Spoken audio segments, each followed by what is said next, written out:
Muy buenos días. Gracias por la invitación a este encuentro de iglesia, de distintas miradas. Espero ser oportuno en los aportes, procuraré ser lo más breve posible y me centraré sobre todo en la parte más espiritual. Lo primero, quisiera colocar esta imagen. Venezuela es tierra de misión. Y los que estamos aquí,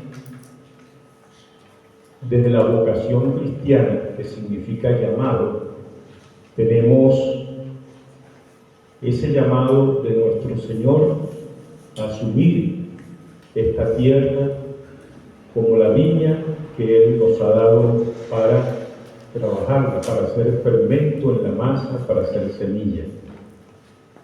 Y quiero recordar, iniciando, a un teólogo del siglo XX, jesuita, Karl Rahner, que insistía que el cristiano de nuestros tiempos o era místico o no era cristiano.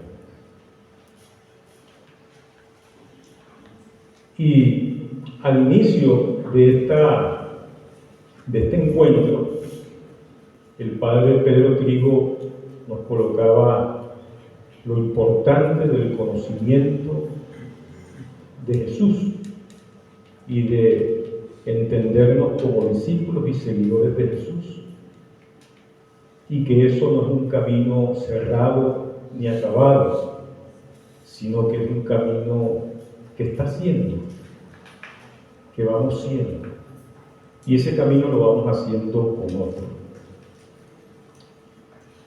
También quiero citar un tips del padre Gustavo Gutiérrez, padre de la teología de la liberación, que decía que para la teología de la liberación el acto primero era místico, era contemplación, y como acto segundo, la teología como un acto segundo. Pero el primer acto cristiano es la contemplación. ¿Y qué significa contemplar? Contemplar, hay un místico jesuita dominicano, español, Benjamín González Puerta, que habla de la mística de los ojos abiertos.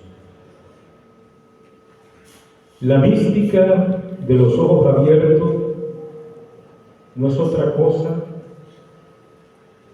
que tener esa relación íntima y profunda con Jesús y desde allí contemplar la realidad y descubrir los signos de los tiempos, por dónde está pasando Dios.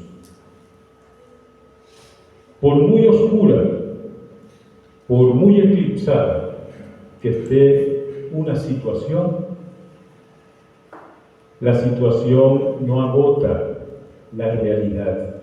La realidad siempre es mayor y está llena de posibilidades para transformar. Y se nos muestra como signos. Por eso es tan importante la mística, el contemplar con mirada de fe la realidad, contando con todas las herramientas que nos dan las ciencias también para observar, pero no quedarnos en la observación científica, sino en la contemplación, que es en definitiva procurar buscar en ese momento histórico el paso de Dios, y a eso llamamos discernimiento.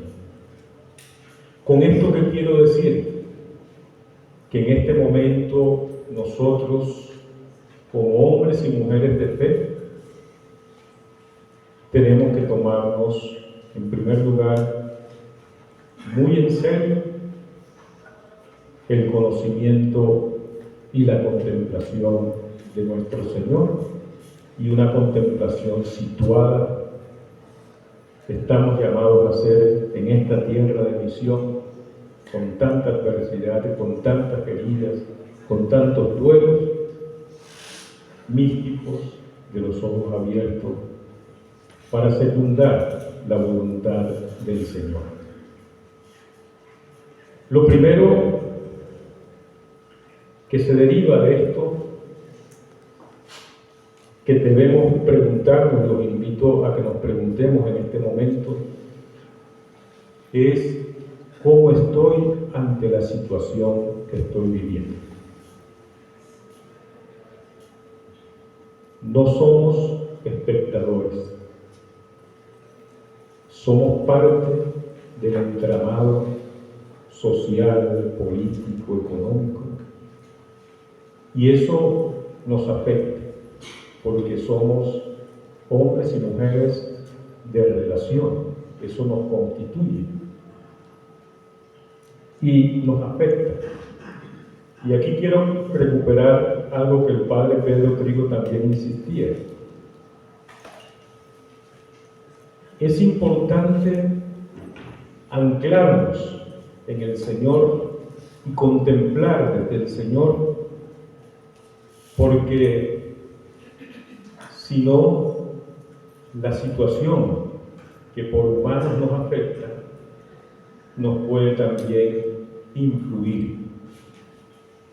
Y subrayo la diferencia de esto que Pedro planteaba. Como somos seres de relación, pues la situación nos afecta. Si no nos afectara, no fuésemos humanos. Pero de nuestra parte está en el modo cómo vivir y cómo afrontar esa situación, está si nos influye o no. La influencia significa que la situación nos puede llevar como hoja seca que lleva el viento. Y aquí viene lo importante de ser sujeto.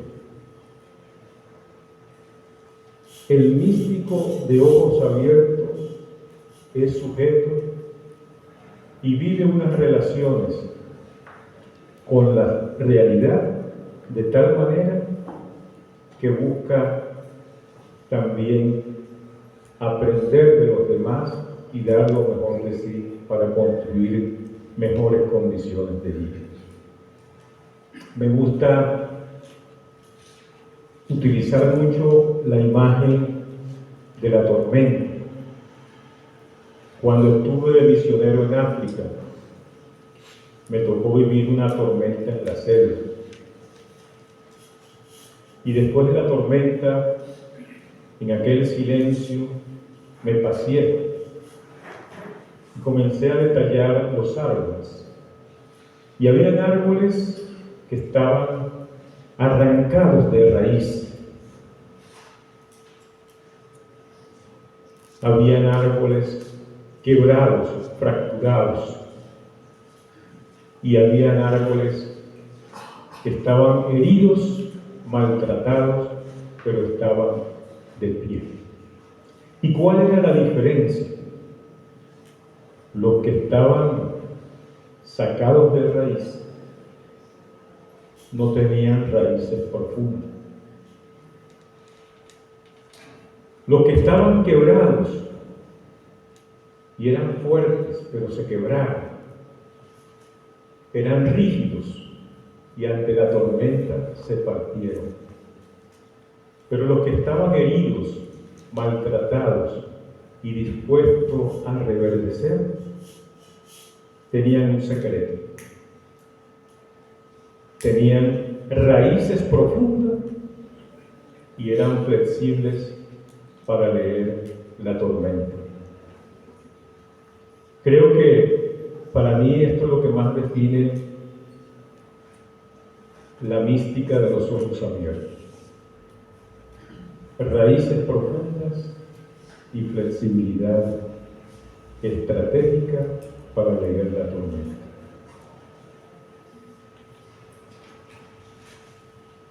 Hoy estamos en un momento de gran incertidumbre, pero también de gran oportunidad. Si nos quedamos con la situación, estamos con gran incertidumbre. Pero si no vivimos de la situación, sino que procuramos mirar más allá de la situación y tomamos conciencia que la realidad es mayor que la situación que nos oprime, podemos ver posibilidades para transformar nuestra situación. La imagen de la endija, cuando estamos en un cuarto oscuro y hay una pequeña endija, allí nos entra un rayito de luz y no vemos más nada que ese rayito de luz.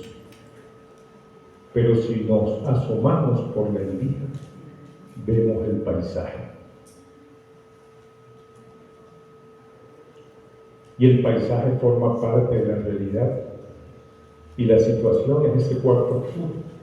Entonces tenemos que aprender a mirar, para aprender a contemplar, para descubrir las endijas que nos abren al paisaje. Los cristianos somos hombres y mujeres de fe, y ese es el talante de nuestra existencia.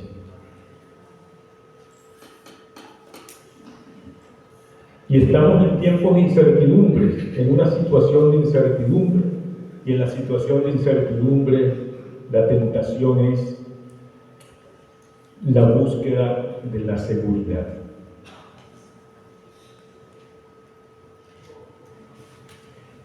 Y la seguridad se funda en el miedo.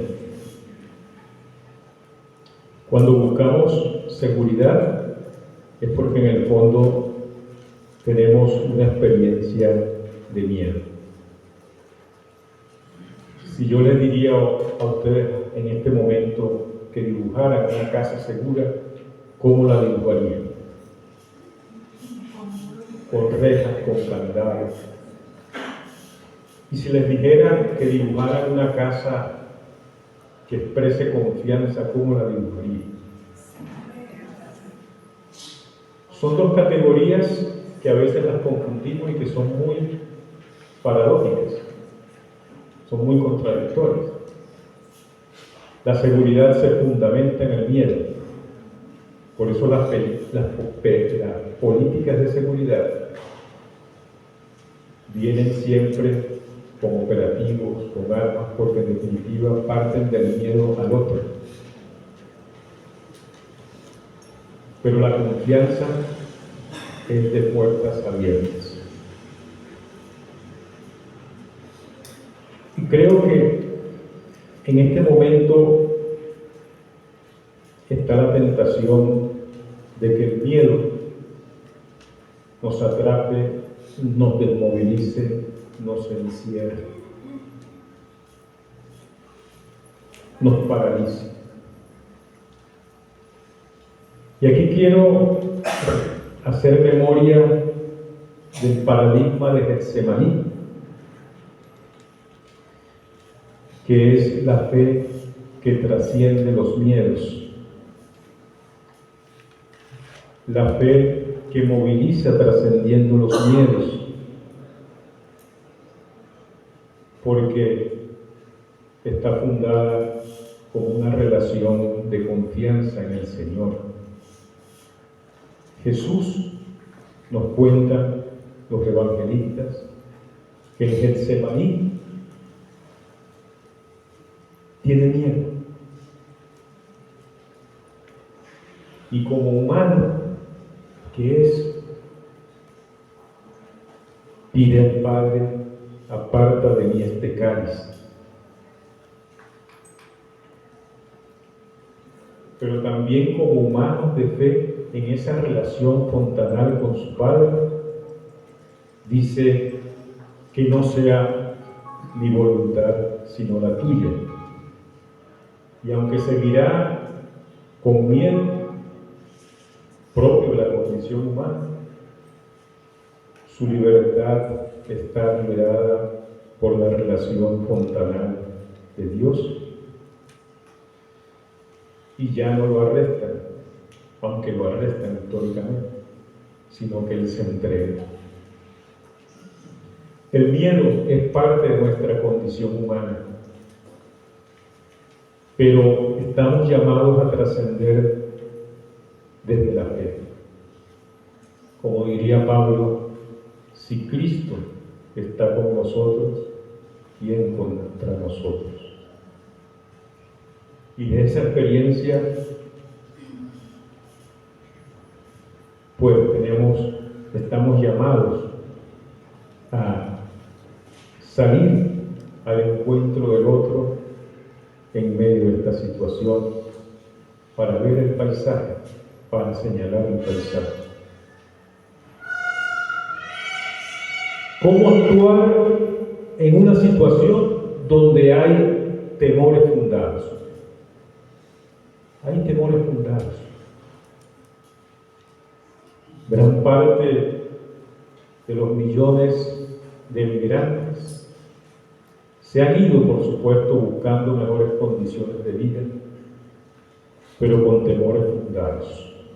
Por eso no nos parece adecuada la categoría de migrantes, sino de migrantes forzados. Pues nos toca actuar con sabiduría.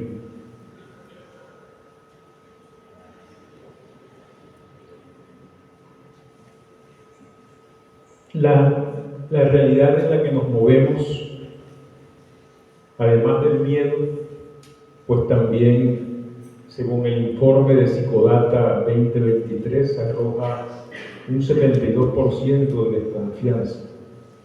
O sea que el miedo y la desconfianza parecieran estar reinando entre nosotros. Pero curiosamente, paradójicamente, porque la realidad no es claroscura, sino que es revuelta, al mismo tiempo registra un 57% de deseo de participación. Entonces, desconfianza e impulso por la participación. Para nosotros, la desconfianza es un problema de salud pública que atenta contra algo bien importante, que es la convivencia humana, el reconocimiento mutuo. Y entonces nos encontramos en un país con un deseo de la población de participar y de transformar, pero al mismo tiempo con desconfianza. Inducida mucha de ella, pero desconfianza. Y aquí creo que está un papel importante de nosotros como iglesia. ¿Cómo reconstruir la confianza? Ese problema de salud pública es desde la fe un problema de salud espiritual.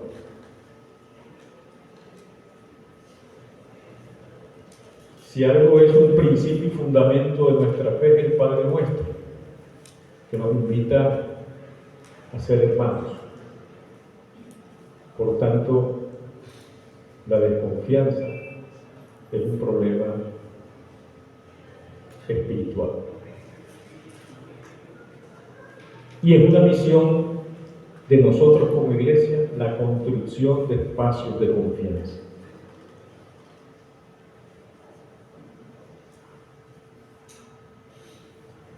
Allí creo que las organizaciones que pertenecen a la red social de la iglesia y todos los bautizados estamos llamados a preguntarnos y a hacer un examen de conciencia en esa dirección. ¿Cómo está mi confianza con el otro? ¿Y qué puedo hacer qué espacios puedo ir creando, por muy pequeño que sea, para ir reconstruyendo la confianza? Porque es uno de los daños antropológicos que se han hecho a nuestra gente. Decía que estábamos también en un tiempo oportuno.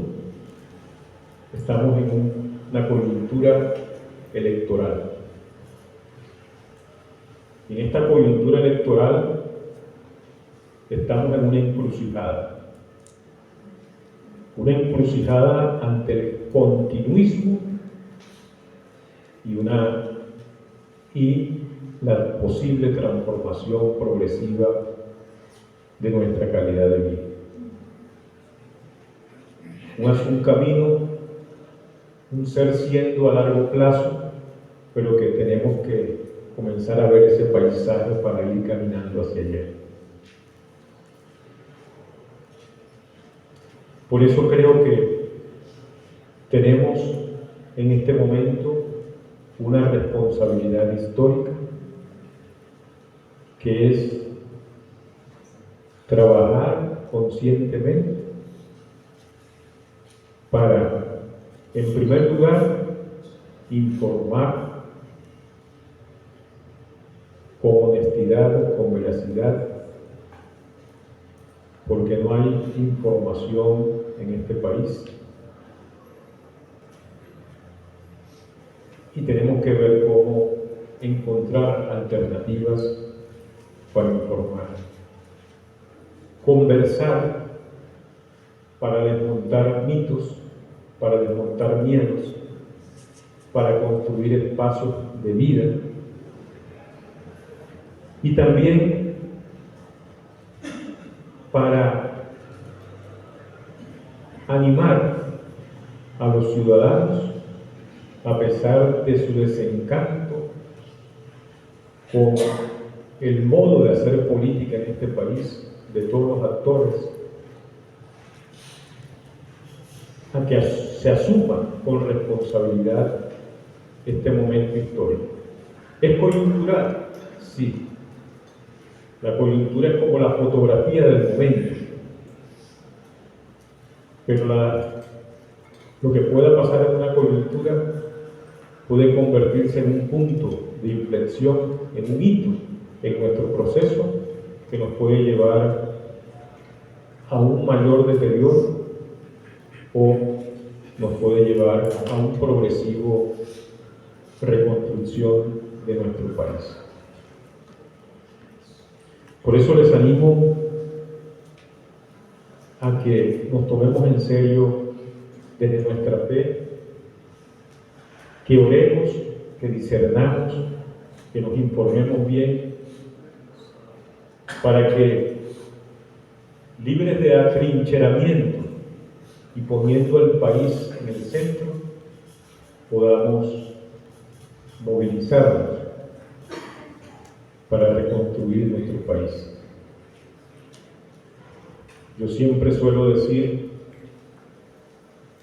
que cuando uno estudiaba educación moral y cívica, había algo muy básico, que era cuando uno veía lo del Estado-Nación, habían tres componentes del Estado-Nación, que eran territorio, población e instituciones, o Estado. Territorio, ¿cómo está nuestro territorio? Población, ¿cuáles son las condiciones de vida de nuestra población? ¿Cómo estamos? Más allá de los 8 millones de migrantes que se han ido forzadamente. E instituciones, estamos desamparados. Por aquí hay unos datos, por ejemplo, en el área de la salud, que me pidieron que procurara.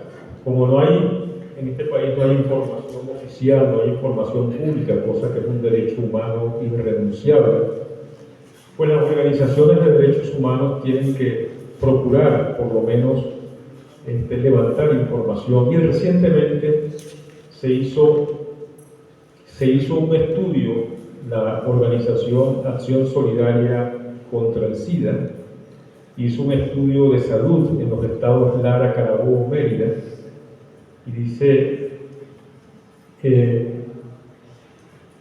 en Lara el ingreso promedio de las familias consultadas fue de $120 mes, y el 49% de ese salario se va en salud. En Carabobo, el salario promedio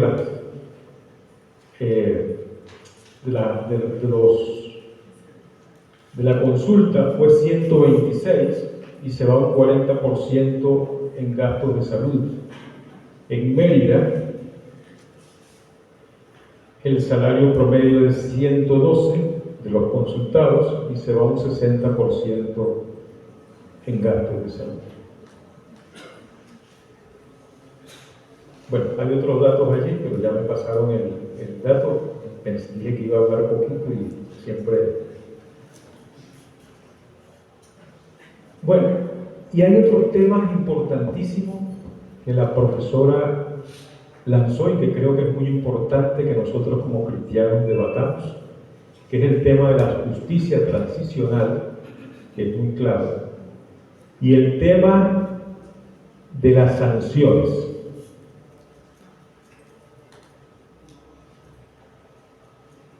Y sobre esto sí quiero decir lo siguiente, porque me parece que es muy importante. Sin duda alguna, la causa del deterioro de la economía en nuestro país y en nuestras regiones no son las sanciones, pero las sanciones han empeorado la situación de nuestra gente. Y los que estamos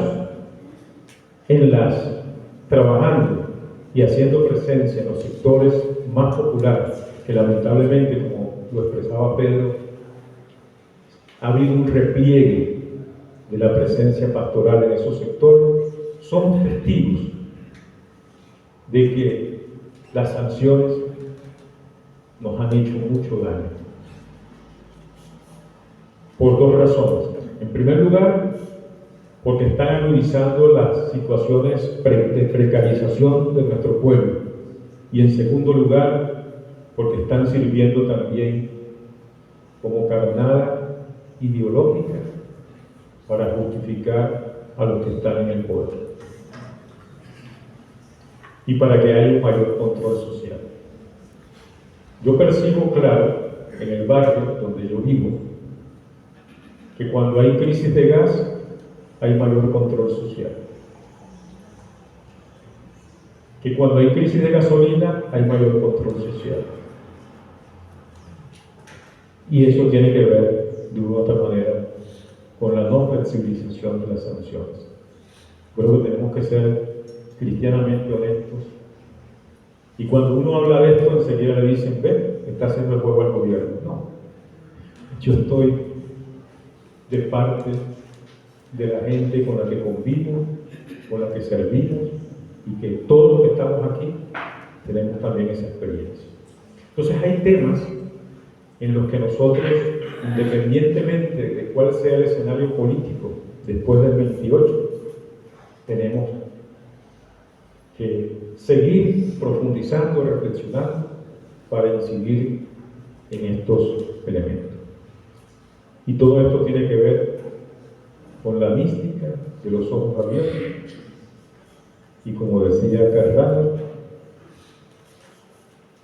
si no somos místicos, no seremos cristianos. Y como decía el padre Gustavo Gutiérrez, fundador de la teología de la liberación, el acto contemplativo es el primer acto y la teología el segundo acto. Gracias.